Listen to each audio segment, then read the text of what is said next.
Dalawa lang, mamili ka. Ikaw ay bobo o ikaw ay tiwali. Bobo dahil minimum bobo ka at hindi ka karapat-dapat sa PNP, dapat masiba ka na sapagkat at makulong pa sapagkat hindi mo alam ang pinanggagawa ng bata mo na inirekomenda mo sa PDEG, bobo. Or tiwali, alam mo na itong bata mo ay gumagawa ng kalokohan at kinukonsinti mo. Mamili ka lang, dalawa lang. Bobo o tiwali ka? Wala akong mapili, Your Honor, kundi bobo na lang. So kung wala mapili, tanga. Alam mo, Colonel Ibanez at lahat kayong mga pulis na tiwali, I'll give you the dose of your own medicine. Pag yung mga pobreng kababayan natin, mahirap na kababayan, sa tingin nyo, konting salita na nagsisinungaling, kinukulong nyo na agad. Totoo yan, Mr. Chair. Sa experience ko, I agree. pag meron silang ini-interrogate na sa palagay nila ay involved sa crime na binibintang nila, kahit wala pang ebidensya, agad-agad kinukulong. Sabihin, sinungaling ka, kulong ka, may kasamang batok. Now, how about kung ipakita natin sa malilit nating kababayan na patas tayo dito sa Senado, kung kaya nila magpakulong ng pinaghinalaan ng suspect na nagsisinungaling, kaya din gawin natin yan sa kanila. Nagmamaang-maangan po siya dito sa atin ngayon, niloloko niya po itong committee na ito, ginagawa niya pong bobo ang committee na ito by saying na hindi niya alam ang galaw ng mga bata niya. Of course, this Sergeant Mayo will not do anything na hindi alam ng boss niya. And also, yung ganong kalaking kadami ng shabu na 990 kilos, hindi niya makakamkam yan, mabubuo on his own kung walang basbas nang nakakataas sa kanya. At sino po yung nakakataas sa kanya? Colonel Ibanez. And this gentleman now is lying through his teeth and he's making a fool out of us. So therefore, may I suggest, cite in contempt, Colonel Ibanez. Exactly. Para madala. Okay, Colonel Ibanez, napakalaking shabu yun. Sobrang dami ng shabu yun, 990 kilos. Kanina tinatanong ko, puro invoke rights against self-incrimination. Maybe siguro ikaw hindi mo sabihin yun. So, paano po nakarating yung 990 kilos ng shabu doon po sa building na yun, na pag-aari ni Mayo? Wala po akong idea, Your Honor. Wala akong personal knowledge, Your Honor. Ibig sabihin, hindi mo monitored yung gawain ng mga bata mo. Yes, Your Honor. Hindi ko po alam yung pangyayari na yun. So, ang sinasabi mo dito ngayon, inosente ka sa lahat ng kabalastugan ng bata mo. Yes, Your Honor. Di po ba, Colonel, itong si Mayo nagdi-deliver sa'yo? Your Honor. Nagdi-deliver sa'yo? Ang accomplishment, Your Honor. Ano, no? Accomplishment, Your Honor. Hindi. Alam mo na yun, sinasabi ko. Nagdi-deliver sa'yo. Wala pong deliver na ano po yung, Your Honor. Pwede nagdi-deliver sa'yo ng bag na may lamang pera. Wala po, Your Honor. Pwede nagdi-deliver sa bank account mo. Negative po, Your Honor. Negative. Kasi nga naman, Colonel Ibanez, huwag na tayo maglukuhan dito. Itong bata mo na isang sarhento, mababa ang rango kung tutuusin. Wala siyang kakayahan on his own to possess that huge amount of shabu on his own. Meron at meron siyang kasabwat. At yung kasabwat niya, hindi pwedeng katulad niyang dilis. Ang mga kasabwat nito, mga lapu-lapu, pating at balyena. Do you follow? Nakuha mo yung logic? Yes, Your Honor. So, sino po yung mga tinatawag kong pating at balyena? Wala po akong personal knowledge, Your Honor. Sa palagay mo, sir? Wala po akong alam, Your Honor. Paano walang alam? Bata mo ito, di ba? Kayo sa tinatawag na Oplan Ninja. Wala po akong personal knowledge, Your Honor. Wala kang personal knowledge. Wala po. Kaya tanong kita, Yes, Your Honor. kaya ba niya na isang sarhinto na mag-accumulate isang tuneladang shabu sa siya lang, mag-isa? Sagot mo, yes or no? No, Your Honor. Ha? No, Your Honor. No. So naniniwala ka na mayroong tao sa likuran nito? Kasama ni Mayo? Maybe, Your Honor. O maybe? Colonel Ibanez, sir. Kayo po ay full-fledged colonel. Lieutenant Colonel. Light Colonel. Okay. Colonel, bata mo si Mayo, right? He reports directly to you. Ikaw yung superior niya. Isa siya sa mga tao, Your Honor, sa... Yeah, pero tao mo siya. Yes, Your Honor. Ikaw nagdala sa kanya sa PIDEG. Ako po ang nag-request, Your Honor. Exactly, nag-request ka. Now, dalawa lang, mamili ka. Ikaw ay bobo o ikaw ay tiwali. Bobo dahil minimum bobo ka at hindi ka karapat-dapat sa PNP, dapat masiba ka na sapagkat at makulong pa sapagkat hindi mo alam ang pinanggagawa ng bata mo na inirekomenda mo sa PIDEG, bobo. Or tiwali, alam mo na itong bata mo ay gumagawa ng kalokohan at kinukonsinti mo. Mamili ka lang, dalawa lang. Bobo o tiwali ka? Wala akong mapili, Your Honor, kundi bobo na lang. So kung wala mapili, tanga. Hindi nga, sir. Honestly, I'm serious. This is no longer a joke. Because kung kayo po, kasi hindi ka abot sa colonel. My father was a colonel. And I admit, matalinong tatay ko. At lahat ng colonel para sa akin matatalino. Hindi niyo maabot yung ganong rango, colonel, kung kayo ay bobo. So, this time, baka nagbububuhan lang kayo para makalusot kayo sa pagiging tiwali. So sabi mo, hindi ka bobo, hindi ka tiwali, tanga ka kasi hindi mo kayang sagutin po, sir, yung napaka-simple question. I think, Your Honor, wala tayong mapipigan na rito. Your Honor, alam mo, ilang may hearings na tayo, itong si Mayo is very uncooperative. Refuse to cooperate with this committee at ayaw magsabi ng totoo. I think it is better if somebody would cite him, would move for the citing in contempt of this Sergeant Mayo. Pero nakakulong na siya, Your Honor. Ganito nga, kakulong siya ngayon, di ba? Oh. I-cite natin siya in contempt before this committee, then wag na tayo makipag-agawan ng physical custody sa kanya doon sa, kasi may kaso niya siya, hawak na siya ng BJMP. So ngayon, kung meron tayong contempt order laban sa kanya, sigurado ako, magagaling yung mga abogado nito. Gagamitin yung mga lapses na nangyayari sa operasyon na ito, makakalabas rin yan. Ang daming pera niyan eh. Ang daming pera niyan, makakalabas yan. So paglabas niyan, imumonitor ng Sergeant at Arms natin, paglabas niya, arestuhin kagad ng Sergeant at Arms at ikulong dito sa Senado dahil existing pa yung kanyang contempt order. So I think that's the best way to do this. Okay, Your Honor, Kalabas na yan. pwede ba ako Yes, mag-suggest? go ahead. You How make about this motion. i-cite natin in contempt si Colonel Ibanez? Yeah, you can do it. We can do it. Kasi We can do that. plain and simple, Your Honor, siya mismo nagsabi from his own mouth na siya yung nag-refer kay Ibanez sa PIDEG. So therefore, lahat ng galaw ng bata niya, alam niya. And he must, and he should know. Alam niya. At yet, nagmamaang-maangan po siya dito sa atin ngayon, niloloko niya po itong committee na ito, ginagawa niya pong bobo ang committee na ito by saying na hindi niya alam ang galaw ng mga bata niya. Of course, this Sergeant Mayo will not do anything na hindi alam ng boss niya. And also, yung ganong kalaking kadami ng shabu na 990 kilos, hindi niya makakamkam yan, mabubuo on his own kung walang basbas ng nakakataas sa kanya. At sino po yung nakakataas sa kanya? Colonel Ibanez. And this gentleman now is lying through his teeth and he's making a fool out of us. So therefore, may I suggest, cite in contempt Colonel Ibanez Exactly. para madala. Kasi Exactly. alam mo, Colonel Ibanez at lahat kayong mga pulis na tiwali, I'll give you the dose of your own medicine. Pag yung mga pobreng kababayan natin, mahirap na kababayan, sa tingin nyo, konting salita na nagsisinungaling, kinukulong nyo na agad. Totoo yan, Mr. Chair. I Sa agree. experience ko, I agree. pag meron silang ini-interrogate na sa palagay nila ay involved sa crime na binibintang nila, kahit wala pang ebidensya, agad-agad kinukulong. Sabihin, sinungaling ka, kulong ka, may kasamang batok.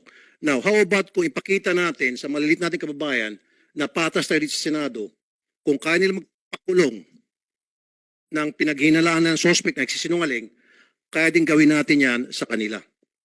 Like I said, mataas po ang respeto ko sa mga colonel because my father was a colonel.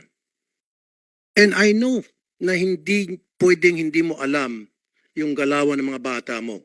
Kaya mo siya dinala sa PIDEG because he's good. Tama? But you're better. He's good, you're better.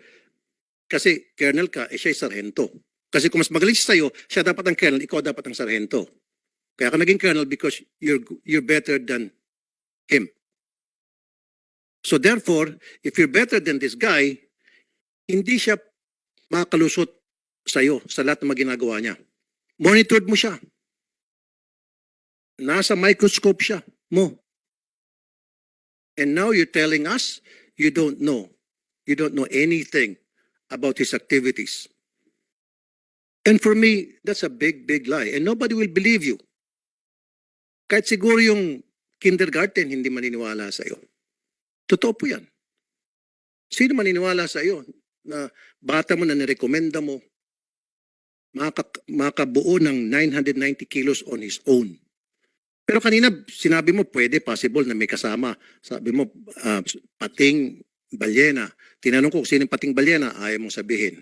Hindi mo alam. Diba? Pero alam mo kung sino yung pating at balyena na nasa likod niya. Kaya lang, hindi mo lang aminin. So therefore, Police Lieutenant Colonel Arnulfo Ibanez, sir, you are lying and it hurts us dito sa committee na ito na magsisinungaling ka sa amin. Ayoko naman na lahat ng papatawag namin dito, gagaya sa iyo, puro sinungaling na lang. And that's the reason why I suggest to this committee, to our Honorable Chair, former Chief PNP, Senator Bato de la Rosa, now a Senator, is to cite you in contempt. Para ipakita sa taong bayan na hindi lang malilit na mga Pilipino ang pwedeng ipakulong. Dapat makatikim din makulong yung mga taong nagpapakulong sa mga inosente natin mga kababayan. Ilan na pong napakulong nyo, Colonel? Ano ko lang. Matanong ko. Ilan na po yung nahuli nyo sa mga bypass operation? Marami po, Your Honor. Marami. Ilan po doon na naplantahan? Hindi po ako nagpaplanta, Your Honor. Kasi nga po, kaya nga sobrang dami, Mr. Chair, ng Shabu, pwedeng ginagamit yung pamplanta. Saan sila kukuha ng pamplanta, Mr. Chair? Doon, yung sa savings na yon. Planting of evidence. Meron silang gustong ipitin, gusto nilang makulong. Ipipitas lang doon sa 90, kukuha lang silang 1 kilo doon, o paplanta doon. Planta rito, planta doon. Kaya ako'y naniniwala, Mr. Chair, marami mga nakakulong ngayon sa iba't ibang kulungan natin sa Pilipinas, mga inosente at biktima ng papaplanta. And ito na ebidensya. Ito na ebidensya. Nakaipon sila na pagkarami-raming shabu, ginagamit yung pamplanta, recycling. Colonel, isang tanong na lamang po. Ilang taon na po kayo sa serbisyo? 25 years, Your Honor. 25 years. Mahabang panahon na ho kayo sa serbisyo, di ho ba? Yes, Your Honor.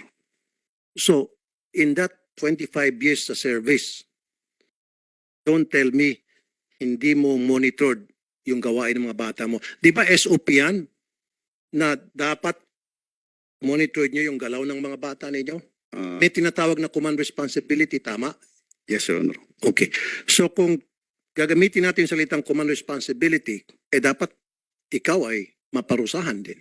At yung parusa na yun, for now, umpisa natin for you to be cited in contempt. Command responsibility. Ba? Naniniwala ka, di ba? Sa PNP, narinig mo yung salitang command responsibility, sir? Yes, Your Honor. So if you'll follow that principle of command responsibility, then meron kang responsibilidad with this guy, Mayo, and therefore, dapat ikaw ay makatanggap din ng parusa. Tama ba, Mr. Chair? I agree with you, Your Honor. So, please make the motion now so that I can approve your motion to cite in Yes. contempt. Yes, Mr. Chair, that's what I'm intending to do. I'll file a motion na cite in contempt, Colonel Ibanez. Ipakita po natin sa taong bayan, sa mga Pilipino lang, sa mga mahirap nating kababayan, na ang Senado ay patas. Na Yeah. hindi porket malaking isda ka, aamu-amuin ka na namin dito, ibibibihin ka namin. Walang baby rito sa Senado.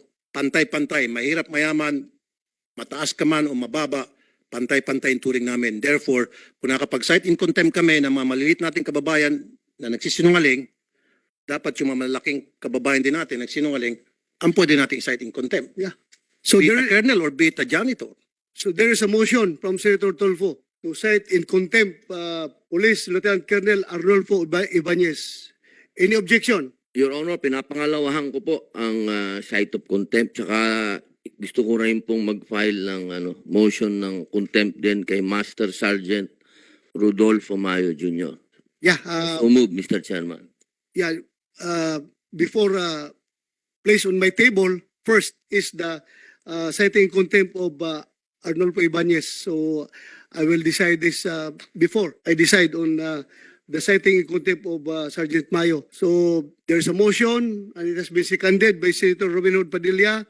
Any objection? There's no objection. So Sergeant Police Lieutenant Colonel Arnolfo Ibanez is hereby cited in contempt before this committee. So ordered. Sergeant at Arms, mamaya na niyo kukunin pagkatapos ng investigasyon. Dito lang muna. He stays here, then afterwards, kulong niyo sa baba. And there's another motion from Senator Robin Hood Padilla to cite in contempt Police Master Sergeant Rodolfo Mayo. Is there any objection? Hearing none, the motion is approved. Sergeant Rodolfo Mayo hereby placed in contempt. Kapag na-dismiss yung kanyang kaso at ito'y napawalang sala dahil due to technicality, alam kong i-exploit yan ng kanyang mga abogado, yung technicality sa kanyang pagka-aristo. Dahil dito nga, lumabas na yung mga kapalpakan ngayon na ginagawa ng PIDIG. Pag ito'y lumabas, coordinate nyo, BGMP. Kapag lumabas si Sergeant Mayo, please, huwag ninyong i-release kaagad. You call up General Angkan, our Sergeant at Arms sa Senado, para i-turn over yung custody sa kanya. As far as you are concerned, he is free as a bird. But as far as the Senate is concerned, his contempt order is still in effect. So we will have to take custody, physical custody over Sergeant Mayo. Mr. Chair, Yes, tutuwa si Mayo. Kasi sa BGMP, walang electric pa nga dito, aircon. O, di ba? Naka-aircon ka, Sergeant Mayo, tapos masarap ang pagkain dito. tingnan natin. Tingnan natin. Ito yung sinasabi ko, Mr. Chair, palagi. In fact, nagkaroon pa kami ng diskusyon ni Major General, what was the name of that? Major General?